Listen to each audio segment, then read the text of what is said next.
would you like to? I hope that is fine, that we will record. What we will do for your comfort is for the main part of the performance, though it will be very interactive, we would focus on our on Tatiana and myself so we can stay focused. And then we will have a very interactive part where we will all be on the screen, and you can then let us know if you would not want the meeting to be recorded. Very quickly, the flow of the evening is we will start now with a short contemplation, which Tatiana will lead us into. And then we will go on a short journey around the world. And this time, normally in Theatre of Transformation performances, we go to all continents. But this time we followed our hearts and we chose to go to places which unfortunately today are suffering so much but are being forgotten by the world at large. So we followed our intuition, and each time you will hear a story, a music, and then we will go together, we will step on stage together, step into this context, and then bring it into our lives. And we will move in this fashion, and then we will have a collective period at the end to share what has come out of it for ourselves in all of the contexts that affect us. And thereafter, we will come to a collective harvest. So if that sounds good to you, with this, dear Tatiana, we turn over to you. Welcome one and all, and we are so much looking forward as we move through to hear each of you, to hear your experiences, your insights, which will come through in each session with each story. Thank you.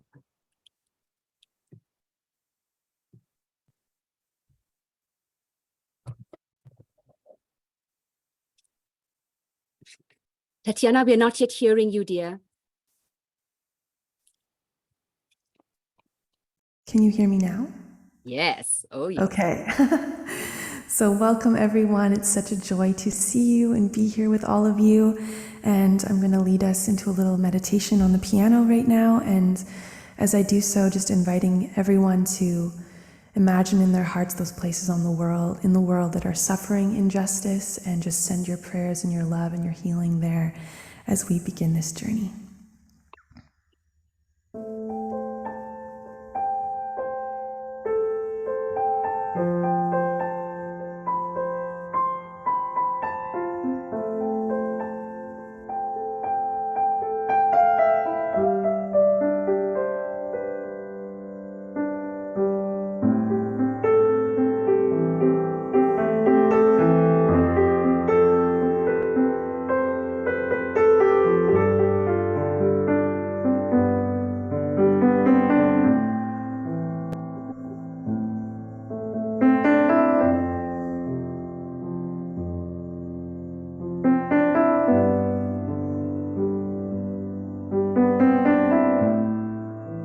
Let us bring into this space, the sacred space we are creating together, all the people in each of our lives, our communities, who are suffering injustice, violence, pain, loss, despair. Let us survey the whole earth. Who are those who are forgotten now, whose tears are not being wiped dry? Let us bring them into the room, into your homes where you are sitting and joining. Earth family gathered here.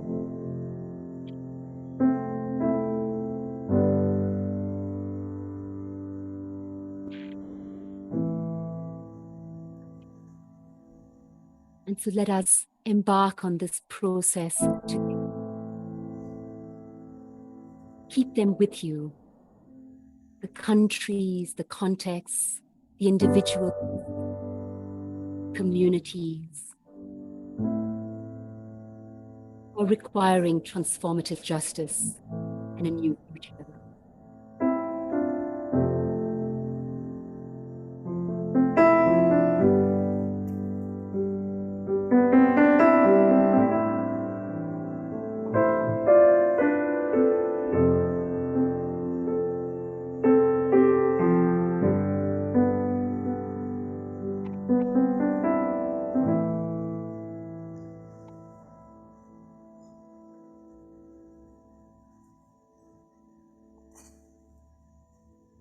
Thank you.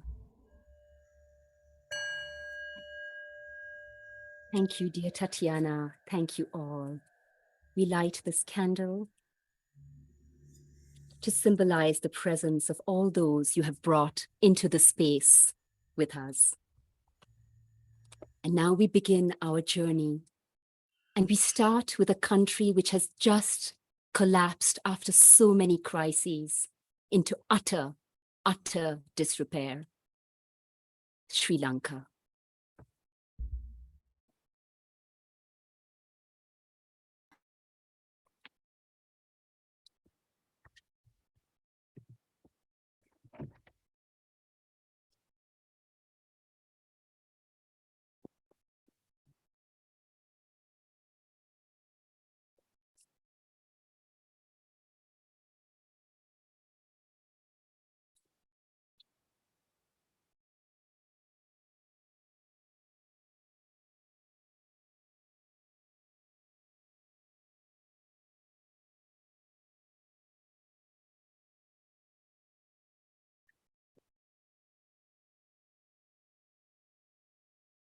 Ayubovam.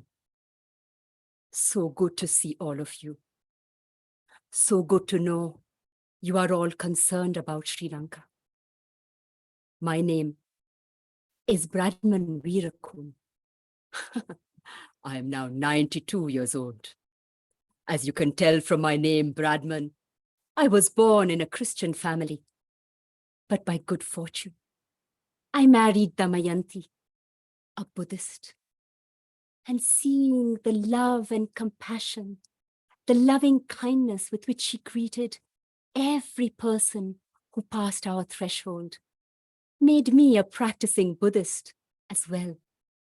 For you see, I was a young man when our country finally achieved independence, and my only goal was to be a servant to our people and help to build this country as an independent and free nation.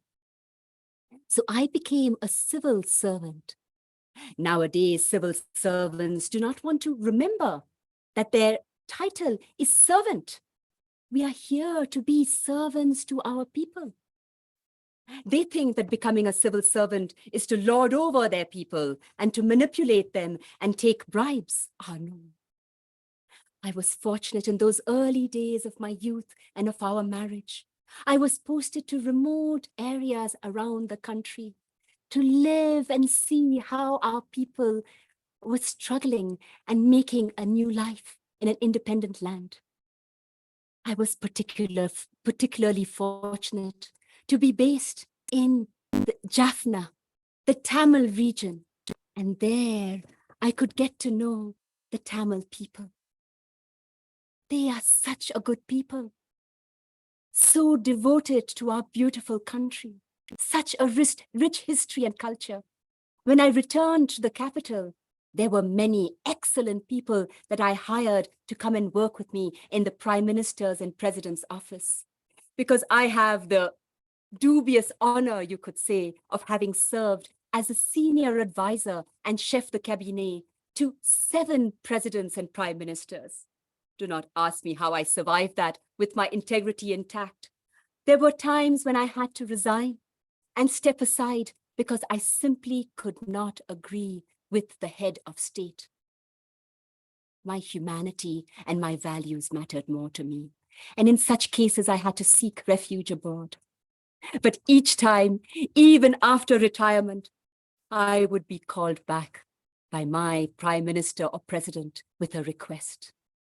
I just want to share with you 3 stories that touch my heart. All of them inspired by the memory of my beloved departed wife, Damayanti, my Buddhist wife. In 1983, that terrible year, when our beautiful country, which was a role model in South Asia, began to crumble step by step. The beginning of our civil war started then. At that time, one of the families of the Tamils who I had hired into my office was living with us in a part of our home. their beautiful daughter, Anoki, would come every morning when I was having breakfast and say good morning to me before going off to school and show me how beautifully she had plaited her hair. I loved those moments because I only had one son. On that dreaded day, I had just come home from work and was sipping a cup of tea when I heard the mob appearing at my gate. I was only wearing my sarong, but I went rushing to the gate. I stopped them there. Surely they had found out that there was a Tamil family residing here, and they had come to kill them. I stopped them and I said, "Over my dead body will you enter this gate. Go away, go home, live in peace." The next morning, the president appointed me to be the Director General of the efforts for humanitarian aid to the Tamil population. I was given the power to requisition any means I needed, from the military to the police to anything at all, to support our Tamil people who were fleeing everywhere in the country. We were setting up refugee camps wherever we could. When I came home that evening, a shock awaited me.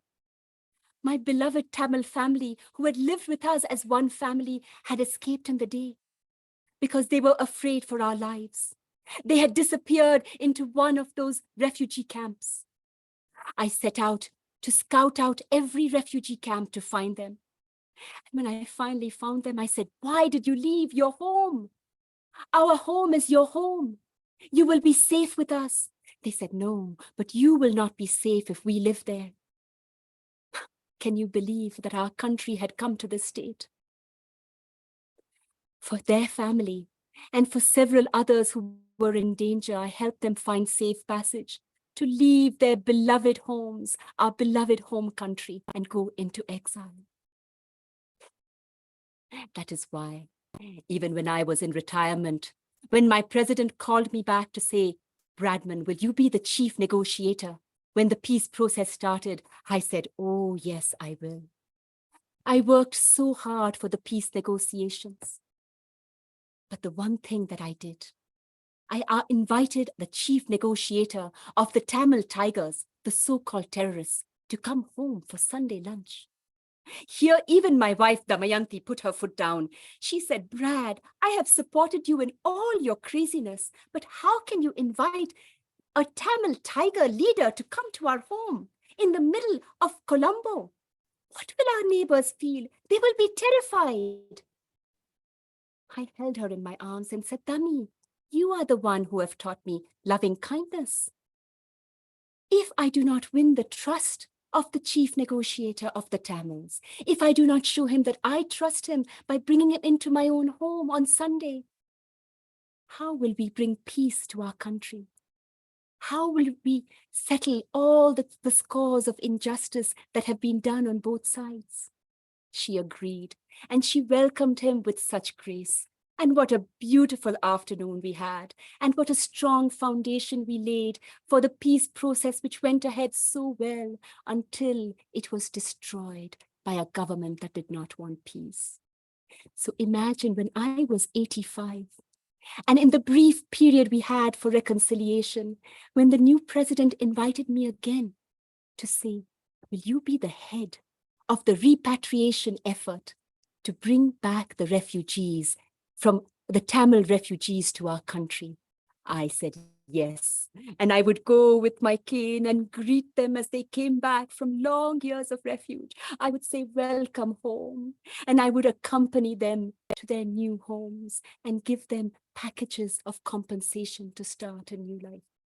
This has been my only dream, that our country would become again a home for all its people with all their diversities. But now when I look out of my window from my bed at the age of 92, I see everything that we built up torn apart by corruption. But my dream to serve my people, to make it a home once again, still burns bright in my heart. Yes, my dream still burns in my heart.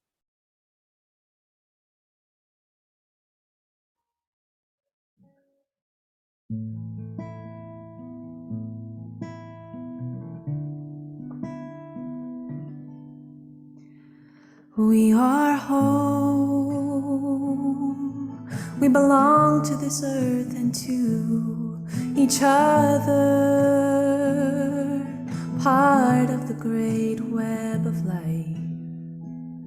We are home, and together we remember our true name. We are humanity. We are humanity, part of the great human family.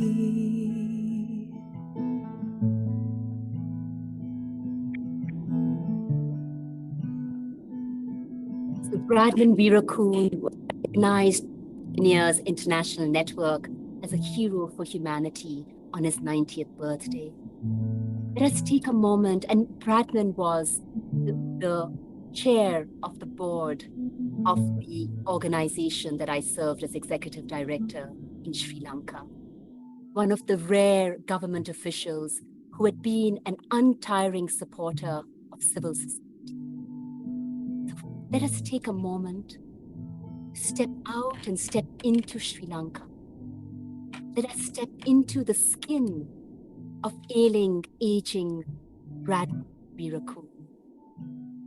If you have a window near you, imagine that you are Bradman, leaning out from your bedroom, looking at the same scene you have seen all your life, that you have helped to build up as a newly independent country, now shattered by a complete bankruptcy, by the loss of humanity in politics.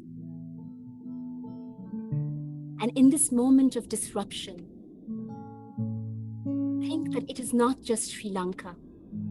Sri Lanka is a microcosm of our world, bankrupt, where humanity has been stripped away from politics. For a moment, imagine if this could be the time of rebirth, of bringing humanity back to the center of politics, the birth of a politics of compassion, of philocracy instead of democracy. And if you can, reach into your own experience and think of one example when in your work you have brought humanity into a situation of inhumanity, and that has transformed everything. And share with us on the screen, please, one example, one practice that could help us, not just in our governments, in our international organizations, but in our local communities, our movements, our initiatives, and our own homes, to transform politics through compassion and humanity.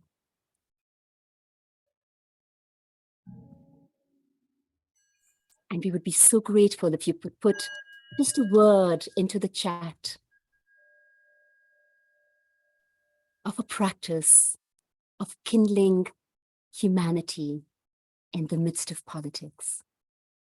And with that, we move with Tatiana from Sri Lanka to a country whose abject suffering worsened last summer, and we have already forgotten them in the tragedy of Ukraine. Let us move to Afghanistan.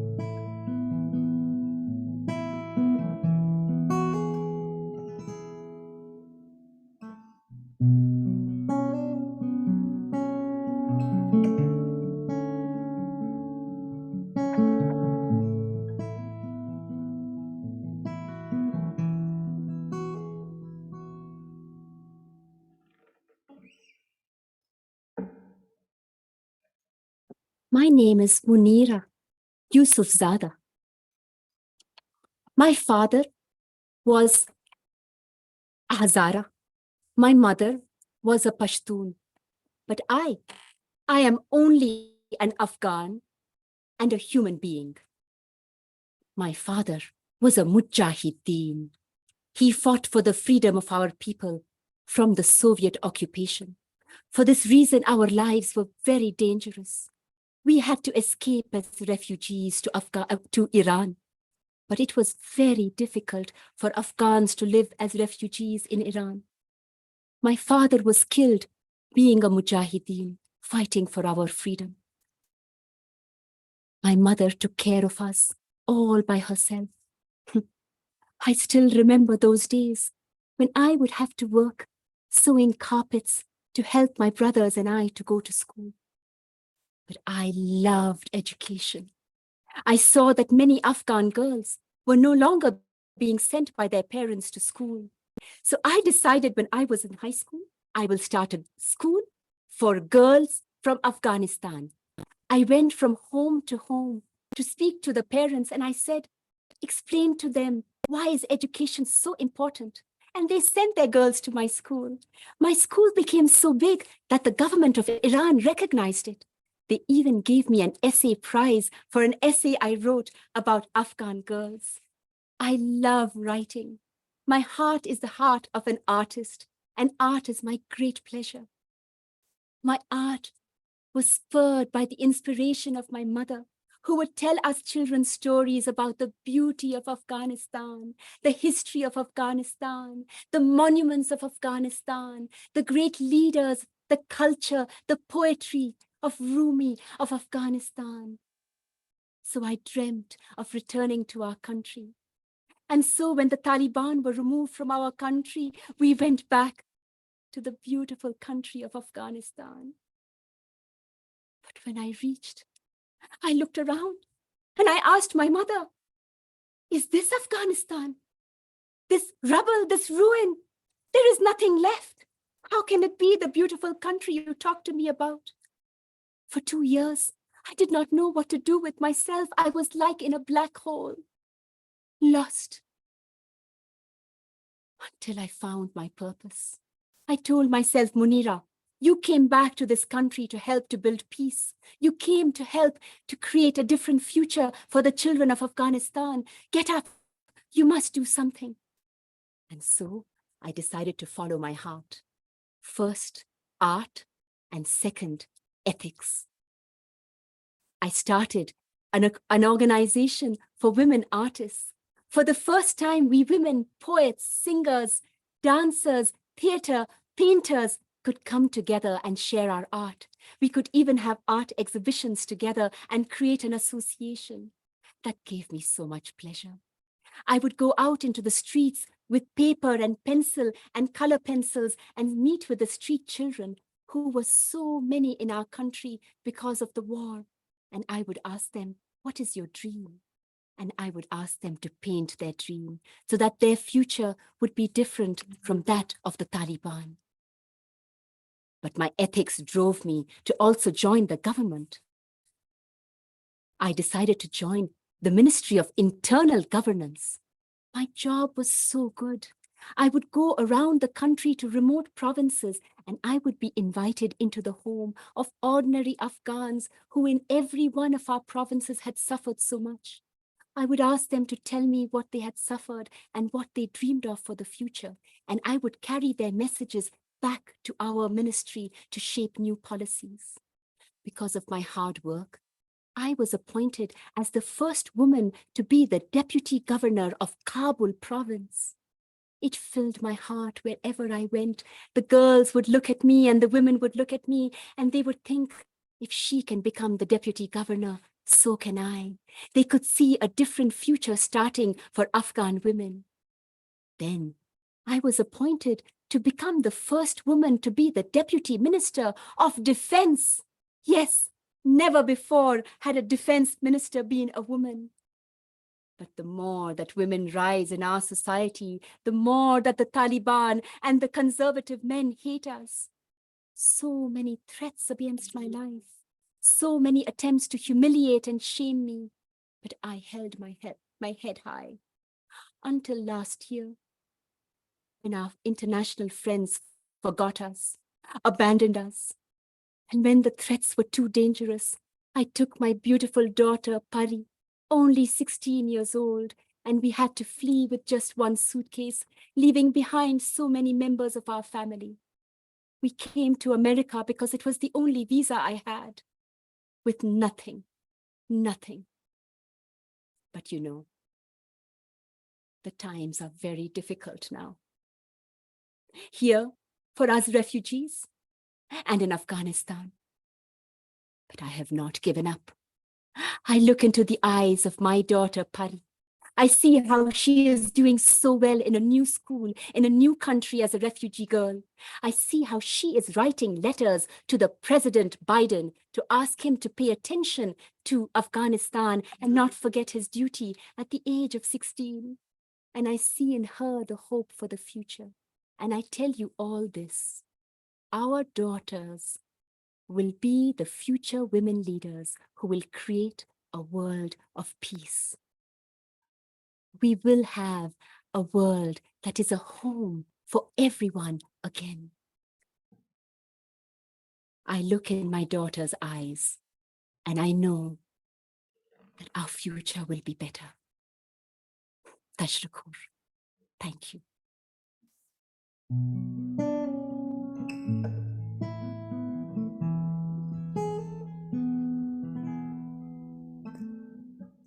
I survived the war, but it's not quite the same.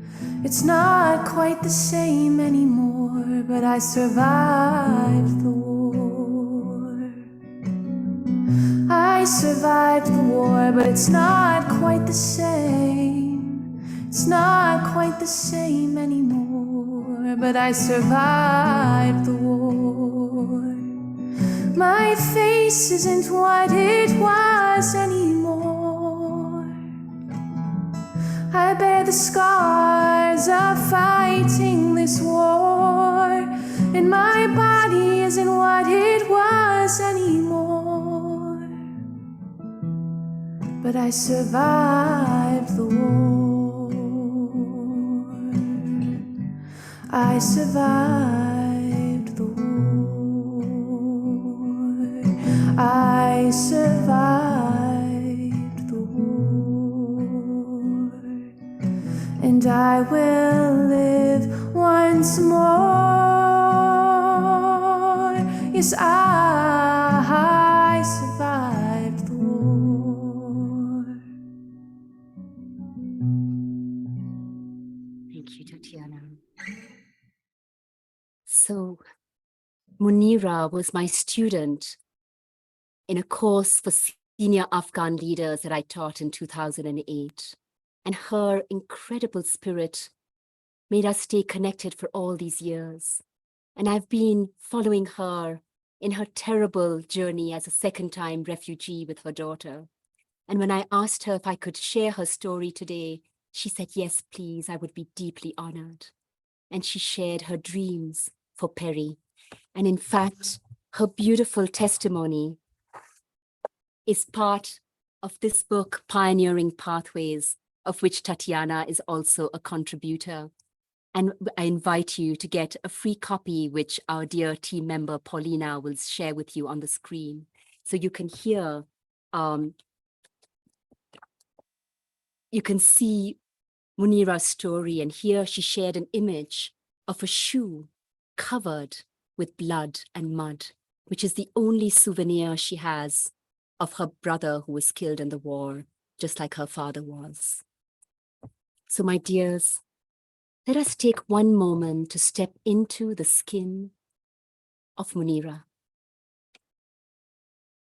If you have a bag somewhere around you or a suitcase, imagine that you are Munira on that day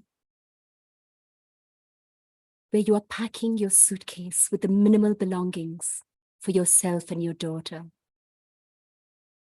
to once more flee your beloved country as a refugee, your heart full of all those you're leaving behind. your heart full of bitterness that those who have tried to destroy you, the Taliban, the men who do not want to see women in power, have succeeded for now, and the future is bleak. So just take a moment to be Munira, and as Munira, look at the fate of your country and look ahead at the uncertainty that awaits you in an unknown land, and the future you imagine for your daughter. And now look through Munira's eyes. Look at her beautiful daughter, Peri, which means fairy, angel. And looking into her eyes, imagine a different future, the future that Munira dreams of, where our girls, our daughters, will be leaders of a new world where women are honored and respected. And now bring this into your own lives, your own contexts, your communities, your countries, your cultures, and focus on a place where the suffering against women, violence against women, dishonoring of women continues. And think of one practice, one example where you have managed to transform gender injustice. What was that you did, or that a colleague did, that changed the paradigm of gender justice in your movement, your community, your family, perhaps? And if you can, please share a few words on the screen so we can all learn from each other and harvest our collective knowledge and experience on the screen. So I invite you to share for a moment your contribution to changing the paradigm towards gender justice.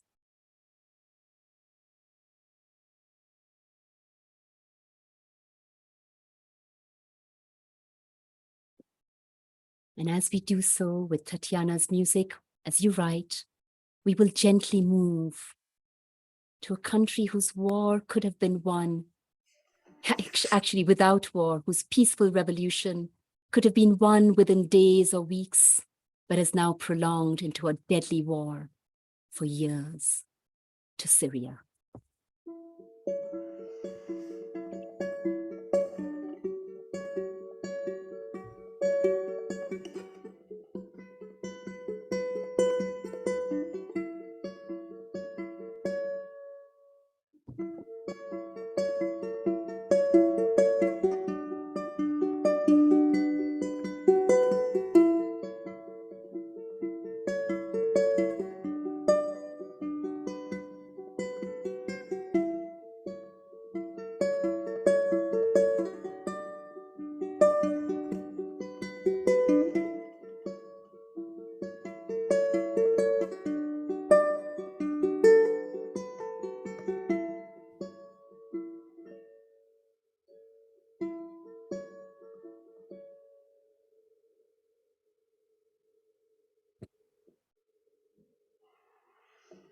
Hi, everyone.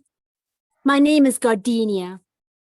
That's the name I adopted when our peaceful revolution started, and all the activists had to take a secret name, a code name to stay safe from the government. You know, our peaceful revolution started with the dream of the olive trees of peace.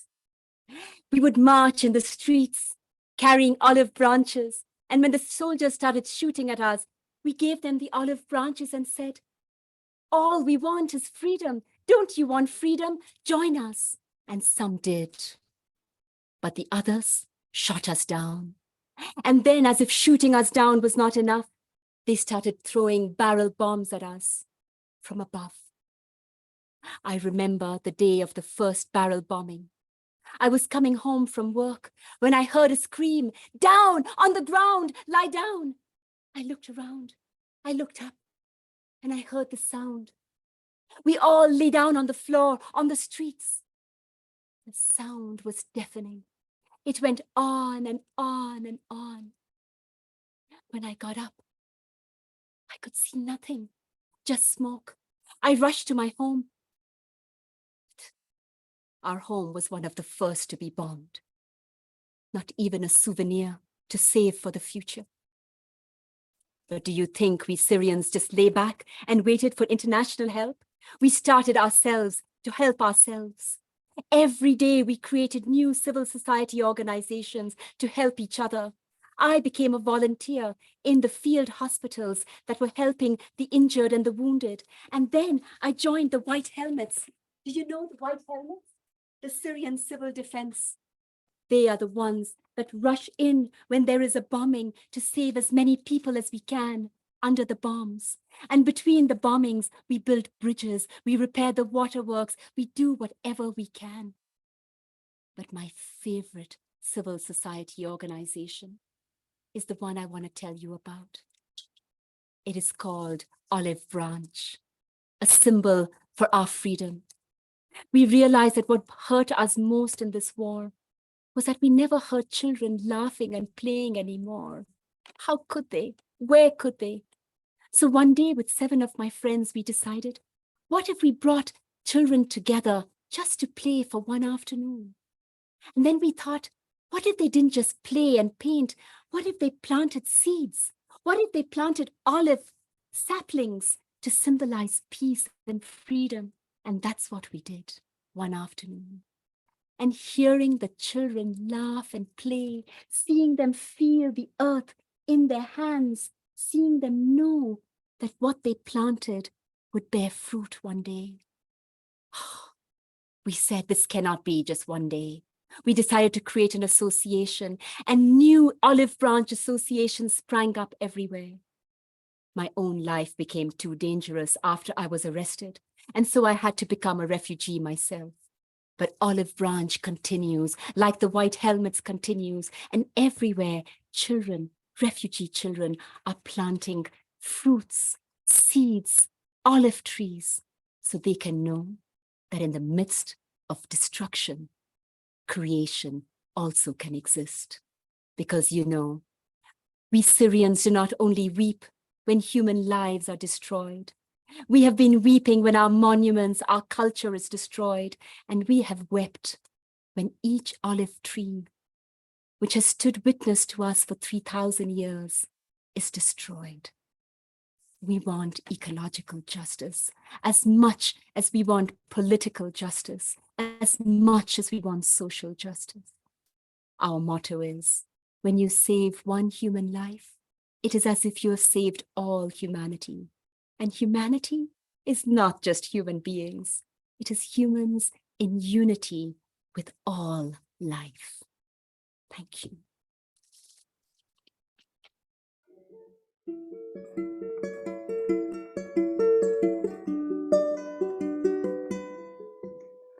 Zaitun, you heal us, you feed us, and you set us free. We plant your seeds deep in the earth, and as the seeds grow, we hear the children laugh again.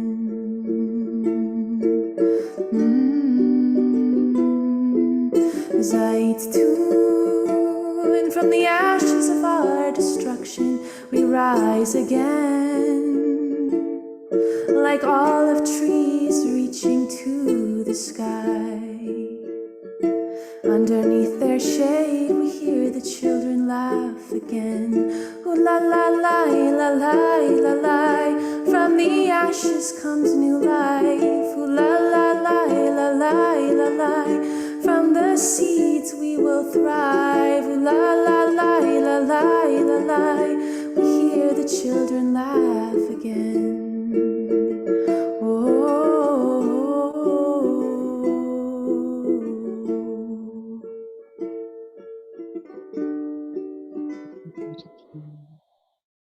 So Gardenia was one of the many Syrian heroes I met in my close association with the White Helmets, especially in 2014 through 2017, when I was so grateful to be successful as a jury member of the Right Livelihood Award to award the White Helmets with the Right Livelihood Award, also called the Alternative Nobel Prize.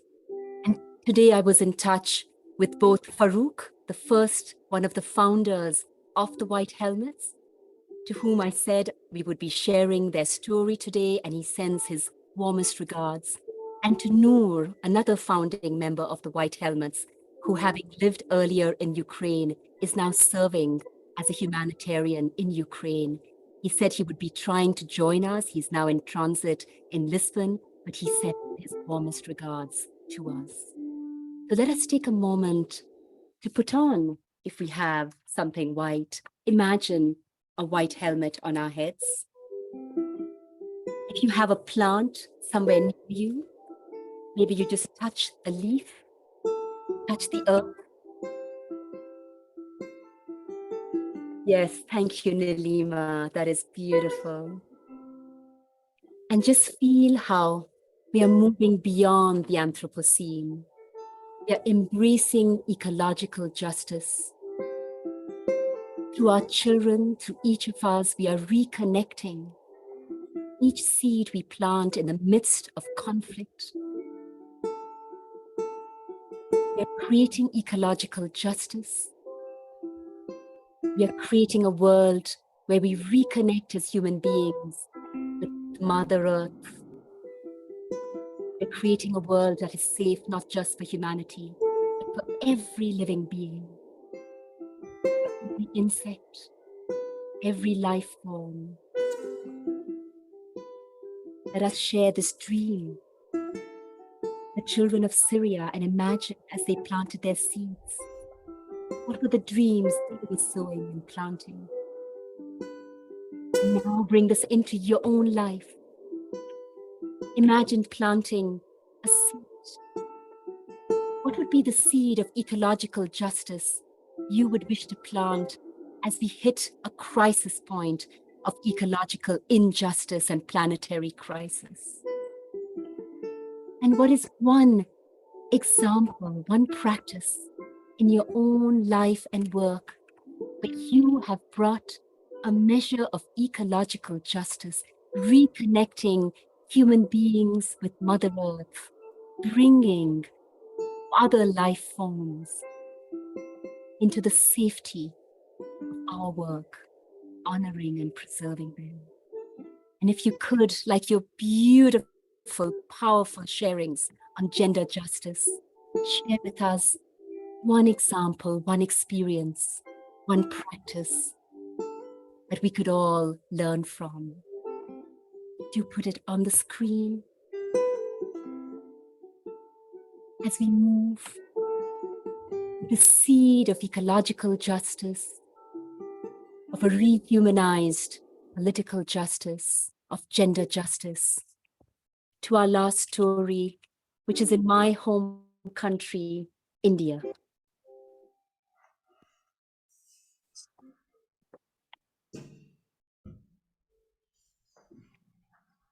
And please do take a moment to share your story on the screen.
Namaste, namaste, namaste, salam alaikum, shalom. So good to be here. Thank you, thank you. My name is Swami Agnivesh. You see, people do not understand what Swami means. But let me start earlier. Oh, I forgot I had brought a tie to show you. I had started my life as a professor of economics and business management. I was a professor at the famous St. Stephen's University in Calcutta. But I would sit in my nice office in the ivory tower of university and look outside and see all around my country so much injustice of every kind. Every system in our country, every institution was plagued with injustice, from politics to religions to our caste system, to the treatment of our women, our devis, the goddesses who we treat as slaves. You see, my love for and respect for women and my fight for gender justice started when I was 8 years old. My mother, who was the devi of the family, the goddess of the family as the elder bride, overnight when my father died when I was 8, she became a widow, and that means a witch. She was treated like a slave and a servant in the same family where she had been treated so well until the previous day. Why? Because it was her fault that her husband had died. She was not even allowed to wear her beautiful saris anymore. She must dress only in a white cloth, exposing her shoulders to the public so that no one would mistake that she was a widow, a cursed person in society. So you can imagine, when I became finally a professor and with my decent salary, I could bring my mother to live with me away from the shame of her family of marriage. How happy she was.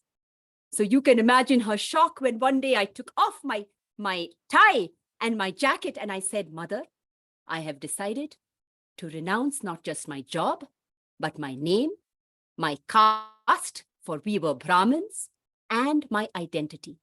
For this is the meaning of being a Swami, giving up one's very identity and possessions to become one with all."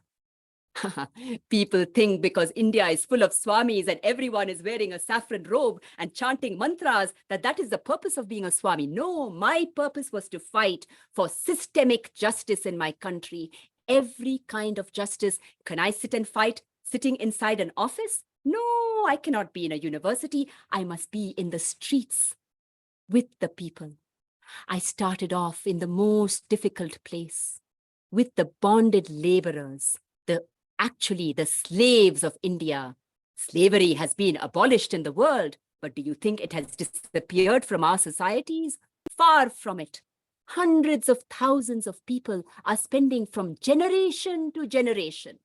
Why? Sometimes because great-grandfather may have borrowed 50 rupees, maybe to marry his daughter off, maybe to pay for the school. And for that reason, they are sold into slavery generation about generation, told that they can never repay their debt.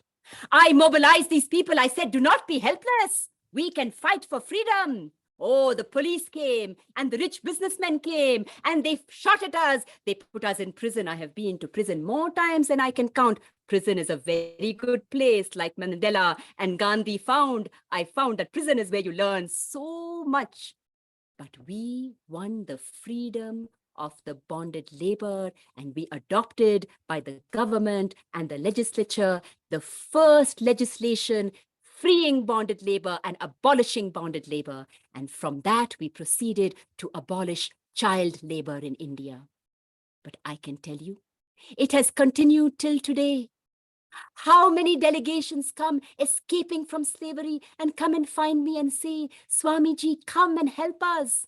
We are still living as slaves." But that was just one campaign. My campaigns for women's justice break my heart. Starting off with trying many, many years ago when they tried to burn a bride and reinstitute the policy of bride burning, of widow burning, when a young bride became a widow, to burn her, you can imagine that I would not tolerate this. And my policy from the beginning was, if you want to change the system, work with religious leaders and civil society leaders across every section of society. So I would mobilize the Hindu, the Muslim, the Jain, the Buddhist, the Sikh leaders, every single background, the Parsi leaders, and not just the men and the women together. And we would lead marches across the country and meet with the people and try to change the views. But my saddest campaign is that the violence against women is not just from birth to death. Now it is even before birth. Do you know that in my country, almost 100 million female fetuses have been destroyed? What kind of society is this? What kind of inhumanity? Educated people, not just villagers, not what we like to believe, the poor people, even rich people, are killing the fetus of their girl child. This has been the campaign against female feticide, one of my many campaigns, trying to educate people to realize ladka ladki ek saman, ladka ladki ek saman. Girls and boys are the same, and girls are your true pride. You see, after so many religious meetings, like the one after 9/11, the terrorist bombing, when the Pope had assembled all the religious leaders together in the Vatican, we sat there, and when my chance came to speak, I looked around and I said, brothers and sisters, leaders of all the religious institutions and denominations of the world. And then I paused and looked around at every single face over there. And I asked them, each one of them, but where are our sisters? If we are only men running these religious institutions, how will we ever change society? We must try to change at every level. My fight to end the caste system, the disgusting policies of the caste system, have been endless. And the way I do it is by trying to venerate, just as Gandhiji did, to put on a pedestal those who have been relegated to the back and only allowed to clean our toilets. On public national TV, I brought the women who are condemned to hide from the sight of the public and clean our toilets. And I, born a Brahmin, now a Swami, I touched the feet of these women to show my respect and reverence to them. And I asked every Indian to do the same. My dears, my passion, my compassion for life does not stop with the human family. How I love this Mother Earth and every creature. I do not impose vegetarianism on anyone, but I just tell my friends jokingly when we sit together at the table, if you want to eat dead animals, it is fine. But take that lovely little chicken or that cow or that goat or that sheep, hold it in your hands, caress it, look into her or his eyes. And then, after you have become friends, if you still want to kill it and eat it, very good, go ahead. If you feel like, what can I say? Oh, many of them don't feel like eating meat anymore. My dears, unfortunately, I have suffered a similar fate as Gandhi, that people of my own religion are my worst enemies. But let me not bother you with that story. Let me end with only telling you the greatest simple principle of my life. It comes from our Indian philosophy, the Vedanta. It is one word, little bit long, but I'm sure that this lovely, lovely young lady, Tatiana, she will help us to remember it. It is called Vasudeva Kutumbakam. Vasudeva means universe. Kutumba means family. The universe is one single family. Vishwa Ekanidam. The world is one nest, one home, the whole world. Even now that I have gone, I look down from this realm and I dream that everyone can realize the universe is one family. The world is one nest, one home for all. Isn't it, Tatiana? Tell them, no? And you can all sing along with this as well. Vasudeva Kutumbakam Vasudeva Kutumbakam, Vasudeva Kutumbakam. The universe is a single family. Vasudeva Kutumbakam, Vasudeva Kutumbakam, Vasudeva Kutumbakam. The universe is a single family.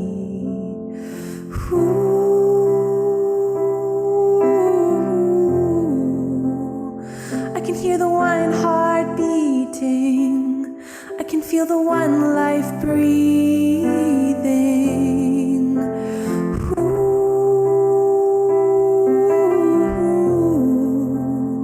I can hear the one heart beating. I can feel the one life breathing.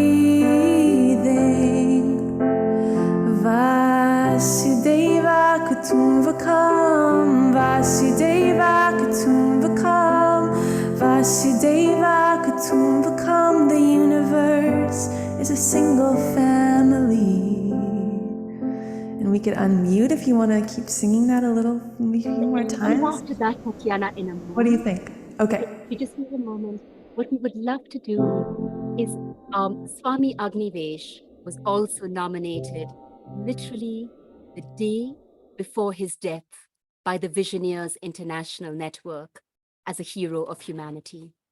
Swami Agnivesh, like Gandhiji, was attacked by Hindu fundamentalists on one of his peace missions, and he succumbed to such severe injuries that though his dream continued, his passion, his energy, he died just short of his birthday, International Peace Day, having received the Hero of Humanity Award. Thank you, Visionaries. Swamiji, I met in 2003 at one of these international gatherings, and he has been a fundamental part of Justice Unlimited, of Theatre of Transformation Academy, and he has been at the heart of Home for Humanity. Every single time, we have done so much together, been to so many villages, spreading the message of peace after riots, been and visit tribes, been on yatras, on marches together. We miss him, but he is so present with us. He is now looking upon us from the other world. So let us step into the soul of Swamiji. So imagine yourselves now for a moment going beyond this mortal body as liberated soul. And like the first voyagers to the moon, and like the Hubble telescope that can see the whole universe, imagine you are the soul of Swamiji looking down at the universe, at our beautiful blue planet. And imagine that like him, you're seeing the tragedies worsening on our planet. And yet, you're holding in your heart your unshakable conviction, Vasudeva Kutumbakam. The world is awakening to realize the universe is one family and we are one nest. And into the space from the awakened knowing of your highest self, your soul, your boundless being, step into your own soul's light, your own highest wisdom. And think about the way, with this spiritual justice, knowing that beyond the justice of retribution is a transformative justice which heals the wounds, the historical wounds of the past, of our entrenched systems of injustice, and creates new systems, inclusion and regeneration. Imagine this being the time for systemic justice. Each one of our systems, political, economic, religious, cultural, biological, everything else, educational. Now, from your own highest wisdom, share with us when you bring your soul's wisdom, your spiritual light, your humanity. into your crusade for justice and transformation for our future. What is one experience, one practice, one breakthrough that has happened in your highest self? Your soul shone through in the struggle, justice, freedom for our future. Please share this on the screen, because with this we want to open all the mics and share your stories. Let's have one more sharing. And the great, great gift is Tatiana today is launching a very special song, which will be played while you share your experience of how systemic justice transformative can bring our humanity, our souls, our spirits into the heart of our struggle for justice and the rebirth of a new world. So Tatiana, yes, so we are inviting you at once to do two things: to share your words on transformative systemic justice, and to hear Tatiana's remarkable song, which is being launched today. And just to clarify, Rama, the song is not, this is a sneak preview for just you guys, because the song itself will not actually drop until September or October, but this is I wanted to share it in this context because of the theme, and the song itself was inspired by an event I did with Rama on World Social Justice Day a couple months ago, and the song is very, very special to me, and yes, it is going to drop in September or October, but I wanted to take this moment and share it with all of you first. So as you enjoy the song, please write into the screen what you're inspired to as you hear Tatiana's extraordinary music.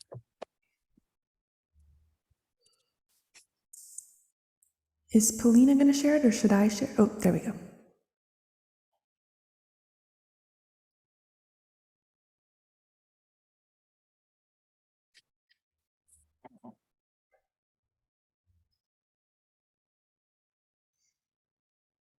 Paulina, we don't yet hear the words.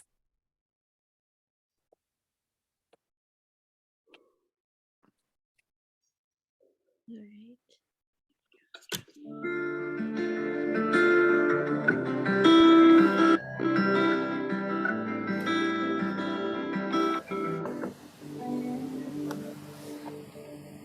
She tried to hide when the soldiers came, as the bombs fell like rain, and the whole world changed. She holds her children tight and pray they will make it through the night. Will we see the morning light? Leave it all behind. One last look at their home. A refugee praying for peace while her soul. Na na na na na, hear us now. Na na na na na, hear the sound. Na na na, hear the voices rising all around the world. Na na na na na, hear us now. Na na na na na, hear the sound. Na na na, hear the voices rising all around the world. He never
Is Tatiana extraordinary or what?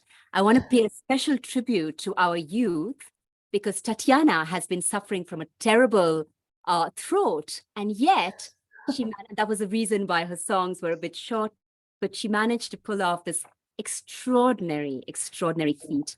And Paulina, who is extremely unwell, our extraordinary team member, is extremely unwell, but being unwell, she's out there holding up the whole stage and keeping this going.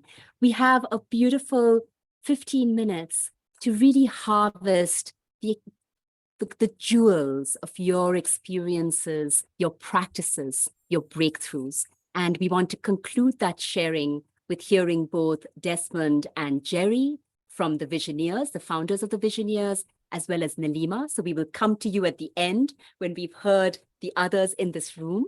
So we want to hear what you take away from this session, but we would love to hear of the things you've shared.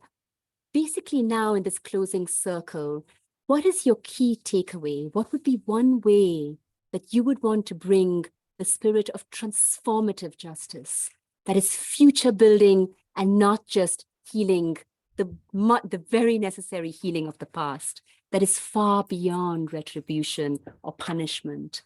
Transformative justice, which is nurtured by our humanity, by spiritual justice, which includes ecological, cultural, gender, and epistemic justice.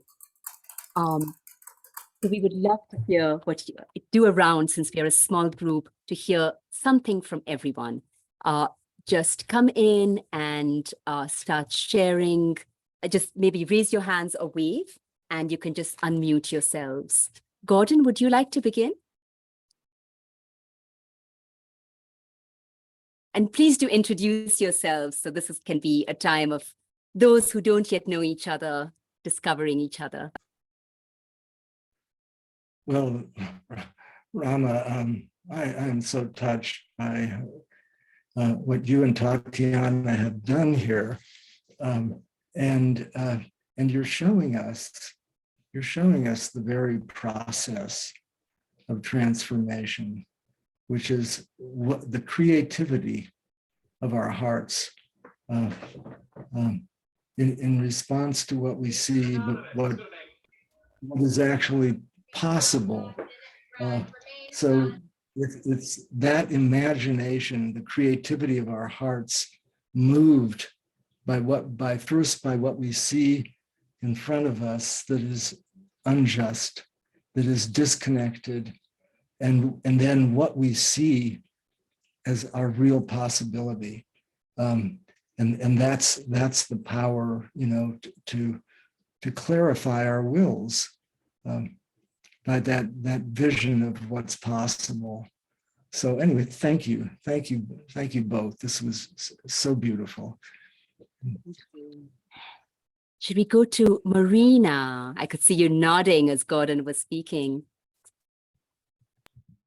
Yes, a demonstration of Sorry, compassion. please do introduce yourself. So Gordon, great change maker, member of Evolutionary Leaders, member of the Visioneers, leading Potential Good, and a co-author with Joan Borisenko of several books. But please do introduce yourselves and you start. Dear Marina, go ahead. Marina Aksenova. I'm assistant professor of comparative and international criminal law in Madrid, currently in Lisbon. And yes, I felt very much that it was a demonstration of compassionate justice, justice that is based also in the heart.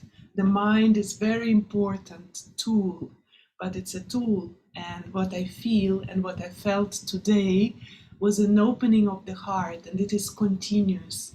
And with Tatiana's voice and the music, it was a very immersive experience. So the biggest takeaway is being in the heart for me today. So thank you. Thank you, Marina. Beautiful. Who would like to go next? Joan, I can see that you are nodding. Would you like to go next? And could I please request those who are not on camera, if you have the possibility and you're willing, it would be just amazing if you could now open your cameras, if you would be willing to share. Hi, everybody. I'm Joan Borisenko, and I just want to say how beautiful that was, Rama and Tatiana, to be immersed like that in all the senses. And I think art and music really bring things alive for people, as does the opportunity just to connect like this and to share with each other and to know that none of us is alone. I think I put this in the chat. One of the things that really stood out for me, it's like one of these things we all already know it, but somehow or other it came to me in a whole kind of more multidimensional way. I'm quoting you, Rama, that in the midst of destruction, creation can also exist. So that's hope. And what I take from this is hope to see so many people in your own countries and also, bridging between countries come together like this gives me hope. There is indeed creation, and I'm so glad that there are whole new generations coming up, and that's their vision. So may that vision of hope and justice and compassion for all manifest itself. Thank you so much for doing this. Thank you, Joan. And you would all know, for those of you who don't yet know Joan's work, of going from being a physician dealing with body health to really dealing with mind, body, soul health, and her numerous books, which are highly recommended. Great. Priyanka and Linda, you've turned on your screens. So we have Priyanka, who's been a journalist in many, many war-torn countries or post-conflict countries, and Linda, who is now seeking a way to build peace in her, unfortunately, conflict-ridden country of Cameroon. So which of you would like to speak up first and share what's your takeaway and what's on your mind, or what's the practice you would like to share? May I go, Rama? Is this a good spot? I think Priyanka or Linda was going to go. Sorry, I apologize. Oh, yes, Lorianne, I see you now. I didn't recognize your voice and see your hand. Just a moment, Lorianne. I think, let's see if Priyanka or Linda want to speak. Priyanka. I can go ahead. Yeah. Thanks so much. I'm so glad to be, participating in this conversation with everyone. And I think truth and reconciliation, when we think of it, it just seems like a very distant and overarching thing. But I think it just starts from where we are working with our own communities. And that's something I've noticed through my years of work as a journalist, and then also hearing what Rama, you and Tatiana have done together, so beautifully weaving the stories of people and bringing it alive, and not these stories of people being far away. So thank you so much for this. It's definitely given me a lot of food for thought. And also, as Joanne said, I think in the midst of storms, creativity is the only honey that we can, hold on to. I mean, kids are still born out of, and kids are born with a lot of,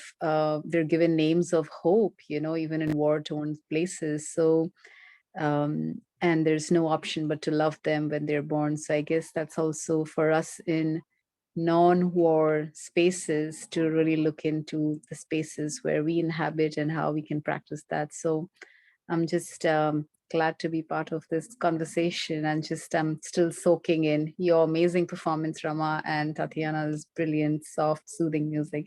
Thank you. Thank you, dear Priyanka. Linda. All right. Hello to everyone. My name is Linda from Cameroon, a local peace builder in my community, and a master's degree student in international relations. I was particularly taken by inclusion, right? And in my context right now, I think the bottom-top approach in peace building is key. right? It gradually transforms individuals in my community, and it makes them feel inclusive. So for me, transformation has to start from within the community. It has to start from below. It has to start from every house, every neighborhood, every area where people are gathered. I believe that when people are included in no matter how little decision making it is, where people are given the opportunity to participate in a greater cause, where people are allowed to express their minds, that is where peace starts from. That is where people understand what it means to be part of a greater whole. That is how people feel well and people belong. So from the different presentations by Dr. Rama, I was nodding my head all along because I felt like you were talking to me, and the different stories really touched me, and I'm very happy to be a part of this. And thanks to Tatiana too. I mean, at one point I almost cried. So good music from Tatiana. Thank you. Beautiful. Did you feel like I felt that we are hearing in Linda a new young leader speaking for a new kind of peace for our future? So congratulations, Linda. That's absolutely right. And all my years of working on justice and peace building and conflict-ridden countries, the word you used, it was inclusion, it was the communities, it was bottom up. And I think that was also the message that Priyanka was sharing. So you're on it and you're doing it. Congratulations. Muzi, from our very own team in Zimbabwe. You wrote some very interesting things, and I want you to share what you wrote on the screen, especially about gender justice. We have just 3 minutes left, so this time I'll ask you, because Muzi is a speaker par excellence. Next time, invite him to give a 1-hour speech. He is brilliant. But this time, if you emphasize what's your main takeaway, what would it be? Hello, everyone. My name is Muzi. I work for HUmaNITY. I'm a team member. And can you hear me? Yes. Yes. I take courage. In all honesty, I take courage. Why? Because I think it's very vital for everyone to be courageous, especially in situations where things are so dire, you know, in a space where you have war in particular, which is a very touching situation. It's very emotional, it's very destructive, and it really affects you in the worst of ways, you know, and courage provides a platform for you to take action. So hearing the stories from certain specific individuals that you mentioned, you know, these characters that you were taking that are people, you know, real people, it gives me courage to try and hopefully carry on, you know, and be that person that will implement change. And I only had one moment in my life where I had to be courageous. Sadly, we had a principal at our college who was taking advantage of schoolgirls. And so basically it was a rumor that was going around, and, you know, I didn't really believe it until it got to a friend of mine, you know, and she was actually called to the principal's office. And when she came back, she was, you know, in the worst of states, you know, she was stressed and she wasn't okay. And then she actually told me about it after like a week or so, because I kept asking, like, are you okay? What happened in that office? What happened in that office? And as soon as she told me what happened, I took the matter to the directors, you know, of the college, and they couldn't believe it, you know. And about 2 days later, he got fired, you know, for what he did. And, you know, there was one moment in my life that I reflected, you know, as I was watching, and I said, oh, wow, you know, because I just did it I was probably angry, you know, more than courageous, but I took action. So as you were saying that, it kind of showed me a point where we all have that potential of becoming that person that's going to lend a hand, you know, when other people are low in their life, or, you know, they've lost everything, literally, you know, everything. So I take courage and I spread that to everybody. Beautiful. Thank you and congratulations questions, Musi. And I think that was what was important for us here, is that each one of us is such a treasure trove of experiences and practices, whether we are super young, like, Linda and Musi, or much more experienced and older. And that's what we can share and learn from each other. So it's fantastic. Laurie, and we wanted to hear you, but we wanted to give the floor to Jerry and Desmond from the Visioneers International and to Lilima. Lorian, could you put your message on the text? And if you could stay on a few minutes later, a few of us could stay online to share a little bit more. And we want to, of course, hear Tatiana's beautiful voice closing us so we can leave with a sweet note. So first to you, Jerry and Des, and then Nilima as the convener of Truth and Reconciliation will bring it full circle. Just unmute, Jerry. Can you hear me now? Yes. First of all, this is a very beautiful common experience. And I want to just say a word as a neuroscientist that, people say we are connected, we are one family, we are, they give all the words of saying this, but neuroscience is showing us that we are indeed one family. And what you have done is very interesting. We expect that justice is, and the rule of law is a government job. But in this moment of despair that we have,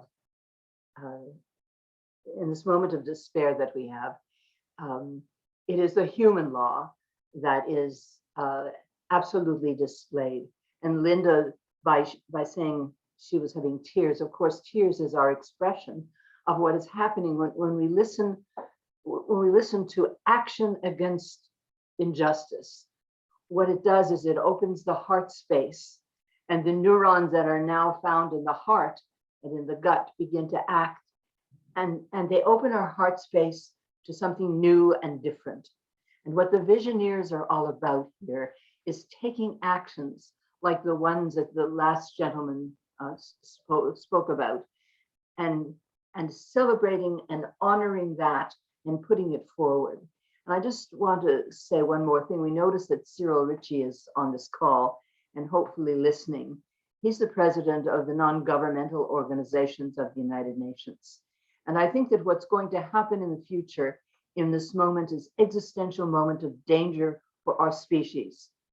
In this existential moment, when we have heard that the James Watt telescope shows us that we are probably among thousands, maybe millions of communities out there, that we have something very unique, very special here, very sacred here. And in general, this is not part of the space that is delivered through our media. And as the Visioneers, what we want to do is say, this is the new way of thinking. This is the way we need to act as we enter the age of consciousness. And I'll tell you that people like Bradman Wirakun and Swami Agnavish and the other people that you spoke about so eloquently and so beautifully are giving us something that is the most universal and most powerful thing that there is in the whole world. And that is humanity hoping for a better future. So the last person spoke of courage. I would like to say that the Visioneers are speaking of hope, and to invite all the people on the screen to join us at our launch on October the 9th. And we will send you the invitation through Rama and Alexander to come and join us and be part and participate in how we honor each of you and give you the opening. We're going to give you the opening to look into your communities and tell us who is worthy of this kind of honor. And it will be the people's revolution that will change justice in the future. So thank you so much for creating the space. And stories and music are also a most powerful way to touch humanity, I have to say. Tatiana and Rama, you gave us a microcosm of the world that the Visioneers is seeking to transform. And we're going to be introducing the new technology of doing that, which we call visioneering, which essentially is a few ordinary people taking up the challenge of changing what they see around them, if it needs to be changed for the good. We call these Visioneers Leadership Circles. We'll have a lot more to say about that at our launch. And the people you shared with us today, the stories you shared with us, are the quintessential examples of the Visioneers who can change the world. Thank you both so much. You know, Nilima has been with unbelievable energy, attending so many of these sessions with very long days. So we would love, with that very inspiring word from the co-founders of the Visioneers and that invitation to all of us, to turn to you, dear Nilima, so we can then close the session with a bit of music, but we will keep the screen open because we would love, Cyril has written a beautiful message. I've known Cyril since 1992 and seen many of the ways in which he is not the typical bureaucrat. And there are others who haven't yet shared, but we'll do that right after. We turn to you, dear Nilima. What do you take away and how do you feel about this week? So thank you, Rama, and everyone has said so much so beautifully. I would only like to add, so I'm Nilima Bhatt. I'm the co-author of the book Shakti Leadership, Embracing Feminine and Masculine Power. And my co-author Raj Sisodia of the Conscious Capitalism Movement, he was on the call. He had to leave a little early. Rama, he apologized. When the George Floyd killing happened in 2020, I was just deeply moved from within, saying, what can I do as just another citizen of the world? So speaking to what someone just said earlier, that how do we create a people's movement while governments do what they have to do? Because as long as we carry all this trauma inside of us, there's going to be war outside of us. What is inside is going to show up on the outside. And so this is a people's movement, the truth and reconciliation work from the inside out. And this was the vision that your session so beautifully exemplified, Rama. Just people from all over the world can enter a Zoom room. And if we can, through the kind of experience you and Tatiana gave us today, we can get in touch with our humanity, we can heal our inner schisms, we can love, accept, forgive, and let go, whatever needs to be done. That microcosmic healing, we have to trust, also informs the macrocosm.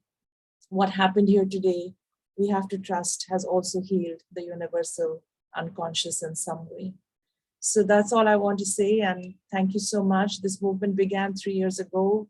It just seems to be getting better and better with the quality of people who are showing up. So please continue to do what you're doing, and we shall get there together. Thank you. Thank you, Nilima.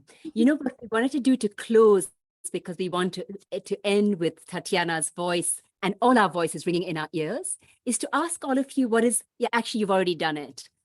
Oh, it's beautiful. Look, it's on the screen. Everyone has put, what is the feeling in you right now as we close the session? And if you put that word, if Tatiana's voice supports her, maybe you can create some magic with that, or you could give us Vasudeva Kutumbakam again. Over to you. Sure, let's see what words we get. There's some beautiful ones.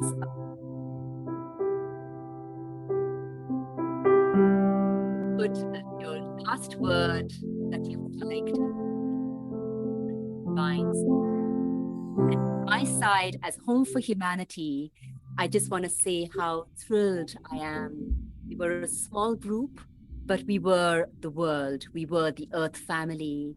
We were Vasudeva Kutumbakam. We are the one nest, the one home that is the entire world.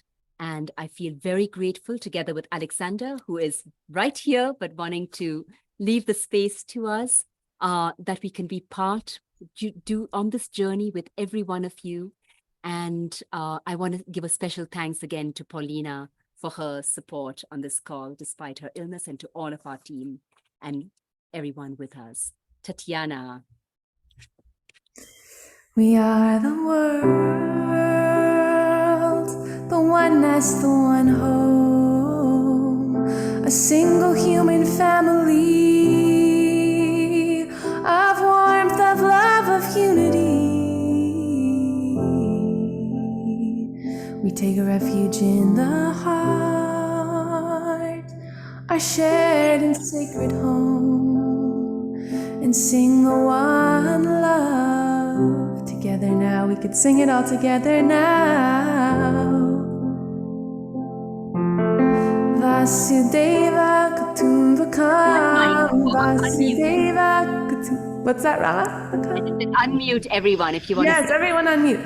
Vasudeva Kutumbakam. The universe is a single human family. Ooh, I see the smiling faces. Linda, your smile is so bright, it's lighting up my heart.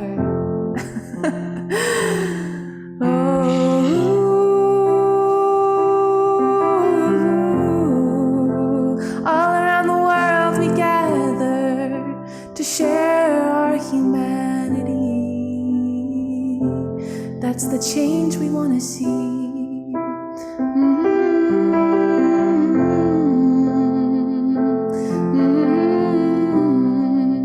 And we can send our healing love, all the healing love and compassion we've generated today. We can just imagine that spreading out around the world. Sending out our prayers to the ones who need them around the world. Everyone gathered here, sending out our messages far and wide. Vasudeva Kutumbakam, Vasudeva Kutumbakam, Vasudeva Kutumbakam. The universe is a single family. Vasudeva Kutumbakam, Vasudeva Kutumbakam, Vasudeva Kutumbakam. The universe is a single family.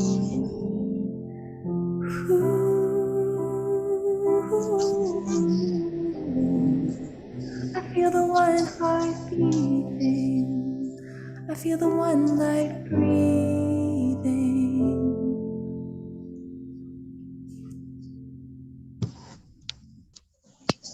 On that incredible note, we officially end the session. For those who need to leave, for those who want to stay a few more moments and share now, that would be very, very welcome. Thank you so, so much. Thank you, Tatiana.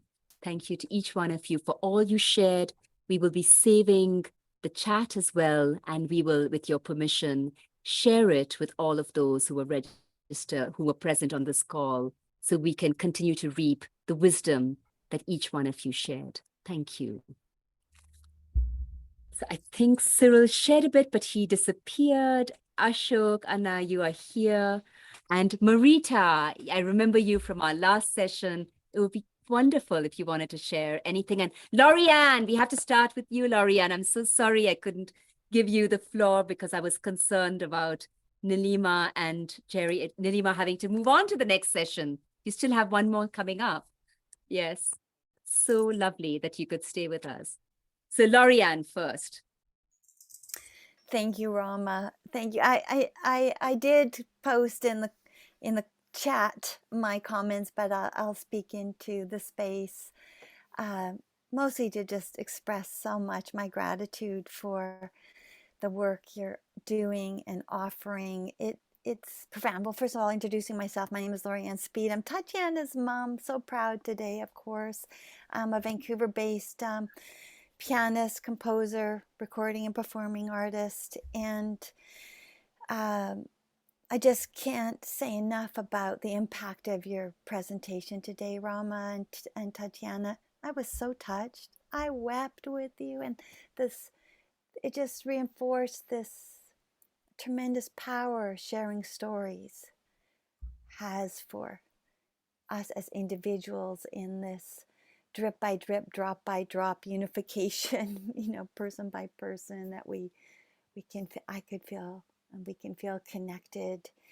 And so I really appreciated that, like these true stories and and there's no way to other each other. We can only then feel our unity and our shared humanity and compassion. So you're so brilliant, Rama. Those stories and your presentation of them, so brilliant. And Tatiana's music so opens the heart too, like the two of you together, just, oh my goodness, I just felt so deeply. So my takeaway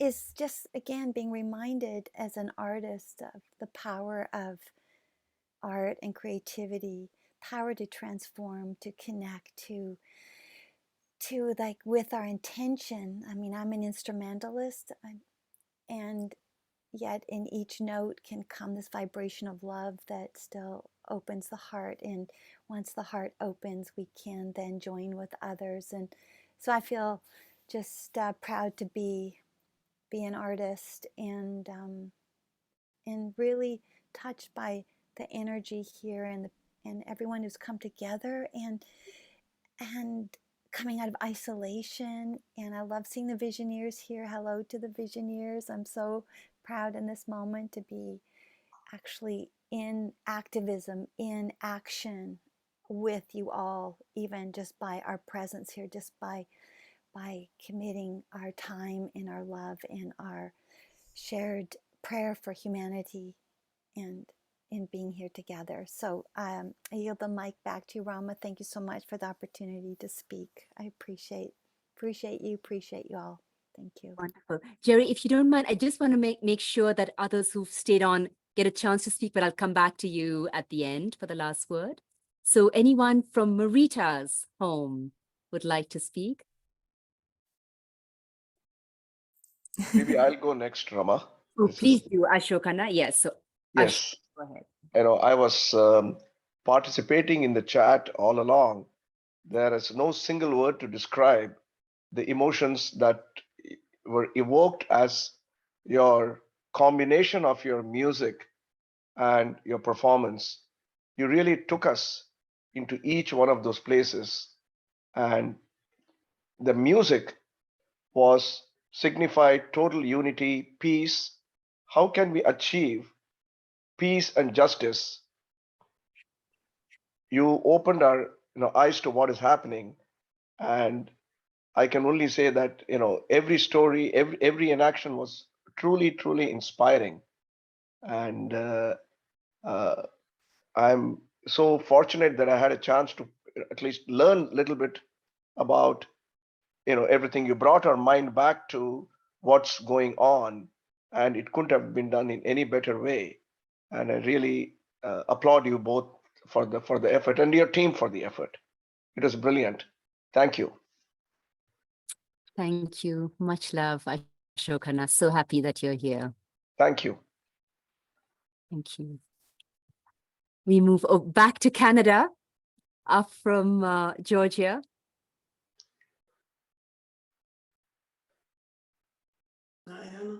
Yeah, hi. So I'm Les Tulloch, Rita Tulloch's husband, and the two of us are working in the realm of spatial dynamics, which is really quite a new social impulse in the world. And we work with people all over the world, showing them that we have a choice in where we live in our different spaces. And especially that idea of connecting through the solar plexus, this plexus of nerves that gives a new way of heart thinking that is so needed. And your presentation by both of you was totally, I could sense this openness in my whole being. And the main point that we try to show people is that we all have a choice in where in our space, hopefully outside our personal space boundary, we can meet what comes towards us from the outside, traumatic war situations, whatever. If people just realize that they don't have to, take this jerk, this space inside themselves, that we can actually invert it. And this is what you've done through your stories, Rama, is, you can actually make it so you include all of us so that we can evolve in our most human form, that, to enhance humanity.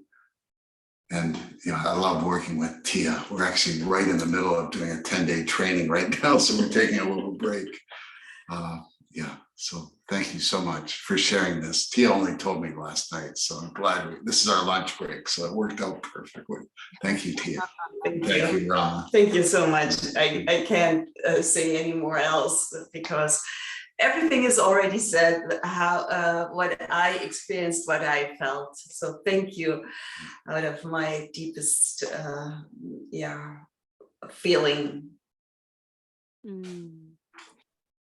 Paulina is not well, and yet she's been holding up the fort. Paulina, would you like to share a few words from your side? And then I really want to hear what Tatiana takes away from this before we hand back to Jerry. Paulina, do you feel up to it? Well, maybe a couple of words. Thank you.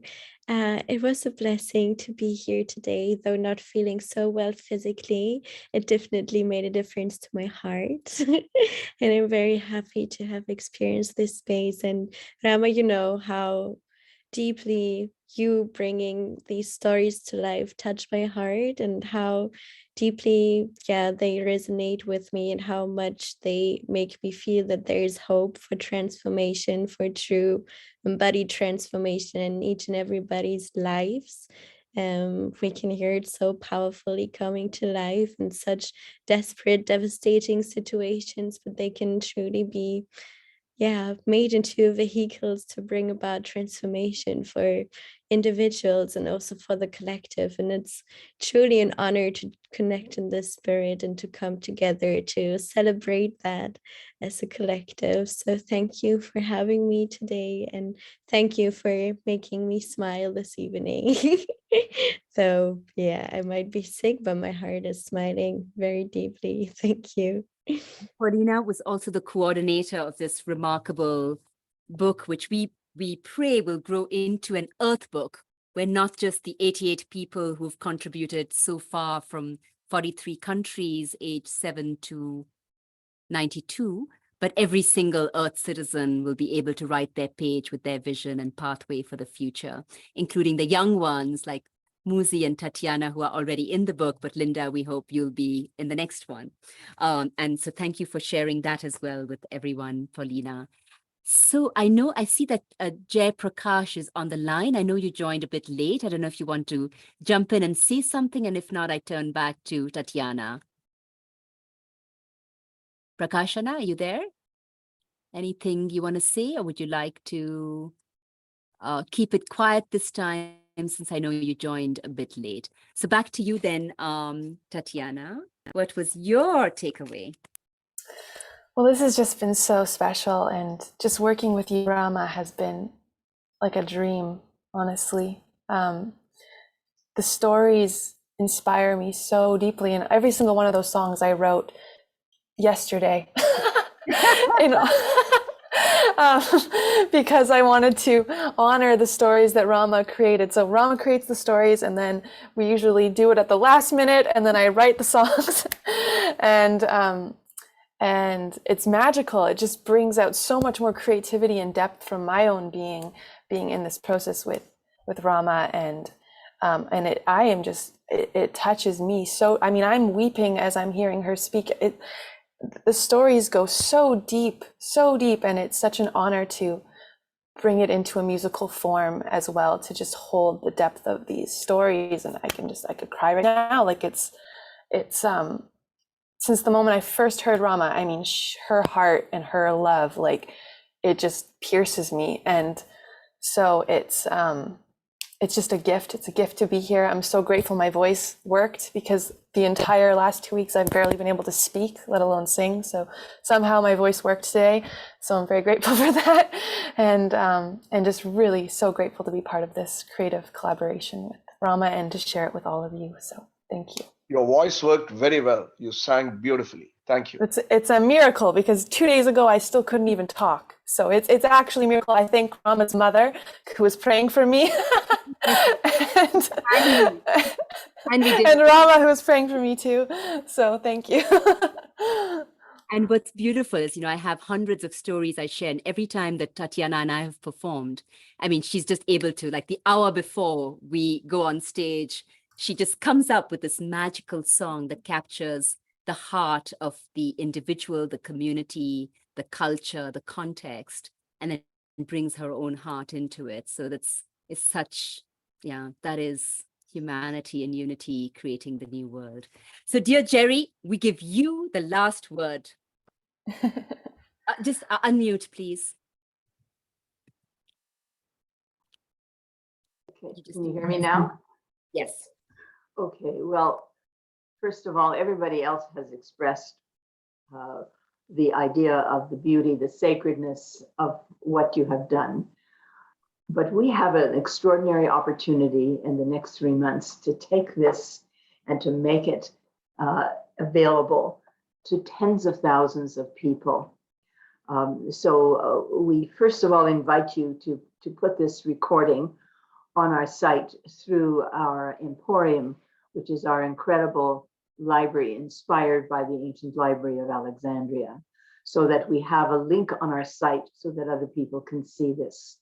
But I will tell you that at the launch, so far as I can see, HUmaNITY's team will be carrying the launch along with the Institute for Noetic Sciences, the Scientific and Medical Network, and they will be having a global summit where Tatiana and Des and I will be hosting a featured panel.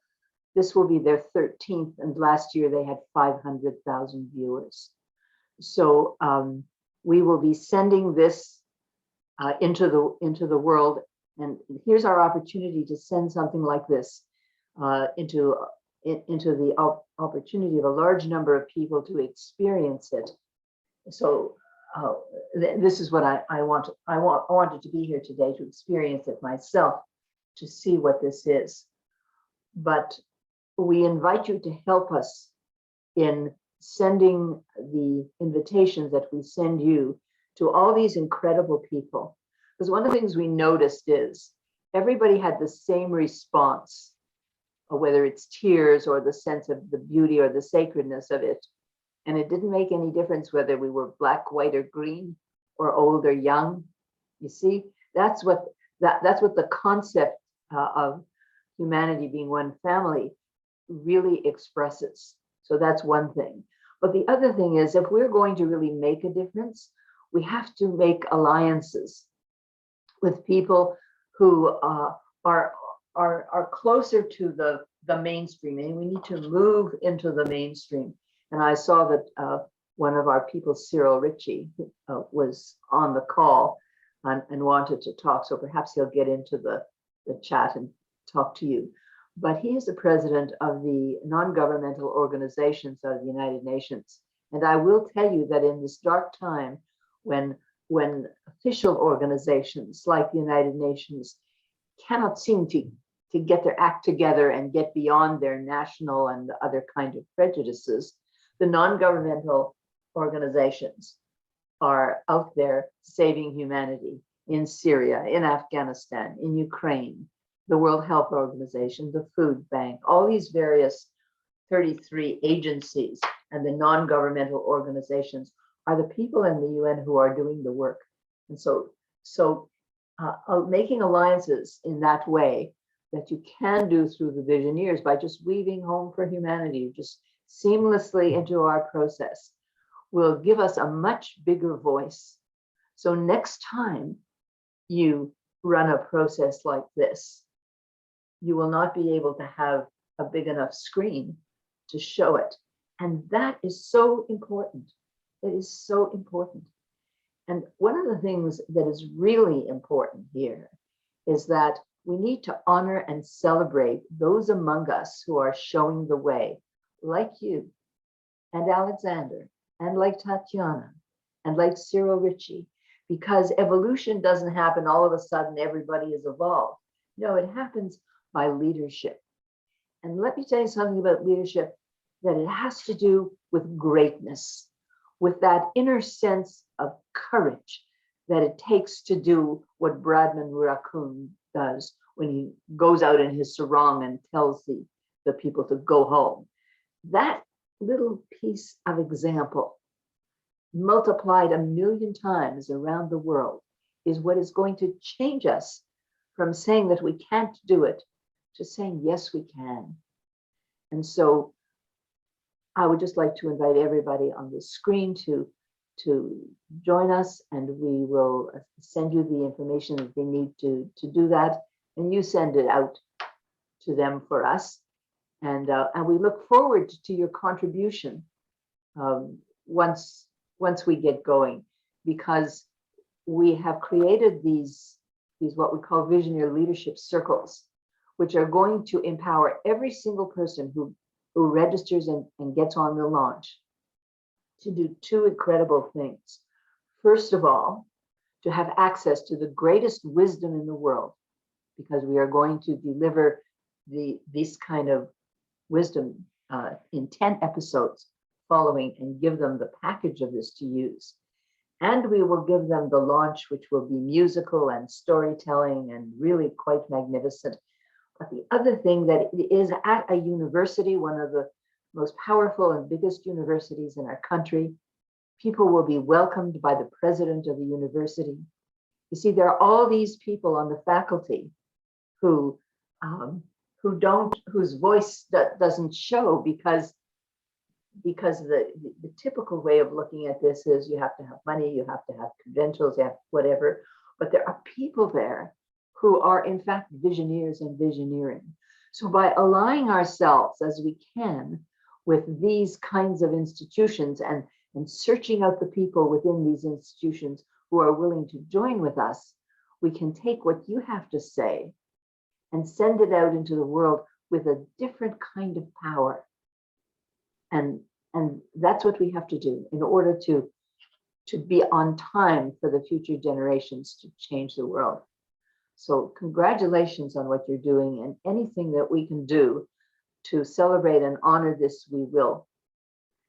And you can turn around and help us by inviting the others to join, so they can look in their communities, make their own leadership circles, and put it on our magnificent wall of stories, where each brick is color-coded to link to the United Nations 17 Sustainable Development Goals and these NGOs I was talking about. So we can link to the United Nations with this exact story, and it crosses goals of poverty and hunger and education and health and wellness, and all the things everybody was talking about are all there, saying we're going to be showing the science of what we're talking about and the truth of the science by delivering what you delivered here, which is observable evidence of our goodness and our evolution towards our nobility. That's the key here, that we need the evidence. And these organizations that we're talking about, who are becoming our strategic allies, they will help us spread the word in a very different way. And that's what we need. That's what we need. We need to move our message into the mainstream. So thank you for just what you've done and for giving us opportunity to talk. Wonderful. Thank you so much for that. That's just the note of the future looking we needed to end. Thank you all for staying on this extra half hour and sharing so much wisdom. And à la prochaine, as you say in parts of Canada and in the country where we now reside. À la prochaine, and in fact, à bientôt. Bye-bye. Thanks to everyone for your support. Thank you, Tatiana. Much love.